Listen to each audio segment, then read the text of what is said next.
संबोधी अकादमी महाराष्ट्राच्या वतीने रौप्य महोत्सवी वर्षानिमित्त सर्वधर्मीय सामूहिक विवाह सोहळ्याचं आयोजन परभणी येथे करण्यात आलं असून याविषयी संबोधी अकादमीचे अध्यक्ष समाजभूषण डॉक्टर भीमराव हत्तीअंबिरे यांनी एडियन सोबत बोलताना अधिक माहिती दिली आहे। सदर सोहळ्याला नववधूवरांच्या पालकांनी नोंदणी करून या उपक्रमाचा लाभ घ्यावा असं आवाहन त्यांच्या वतीने करण्यात आलं आहे। जय भीम, नमस्कार। संबोधी अकादमी महाराष्ट्र व शासनाच्या सामाजिक न्याय विभागाच्या वतीने दरवर्षी परभणी येथे भव्य असा सामूहिक विवाह सोहळा आयोजित करण्यात येतो। यावर्षी या सोहळ्याचं रौप्य महोत्सवी वर्ष आहे। 25 वर्षे या सोहळ्याला पूर्ण झालेले आहेत।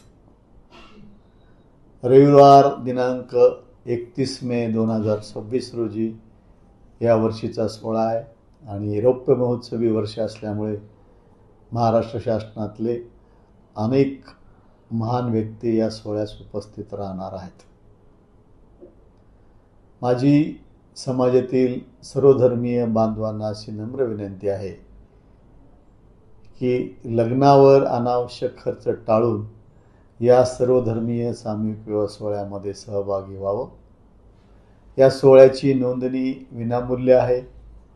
उलट शासनाच्या वतीने वधूच्या पित्यास 25,000 रुपयाची मदत होणार आहे आणि अकादमीच्या वतीने लग्न प्रसंगीचे शुभ्र वस्त्र, लग्न लावून देण्यासाठी लागणाऱ्या सगळ्या गोष्टी, मग स्टेज असो, मंडप असो, भोजनाची व्यवस्था असो, या सगळ्या व्यवस्था विनामूल्य केले जातील।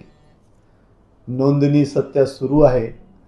कमीत कमी कागदपत्र म्हणजे जे अत्यंत महत्त्वाचं, मुलीचं वय 18 वर्ष पूर्ण असलं पाहिजे, मुलाचं वय 21 वर्ष पूर्ण असलं पाहिजे, मग रहिवासी दाखला, जातीचे दाखला, अशा पद्धतीचे कमीत कमी कागदपत्र दिल्यास आपली नोंदणी होईल।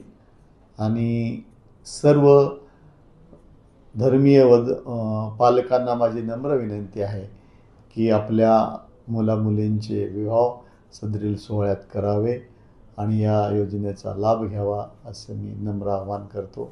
जय भीम, नमस्कार। मित्रांनो, ही बातमी तुम्हाला कशी वाटली आमच्या कमेंट बॉक्समध्ये प्रतिक्रियेच्या स्वरूपात नोंदवायला विसरू नका। अशाच बातम्या बघण्यासाठी आणि अपडेट राहण्यासाठी आमच्या YouTube चॅनलला सबस्क्राईब करायला विसरू नका। धन्यवाद।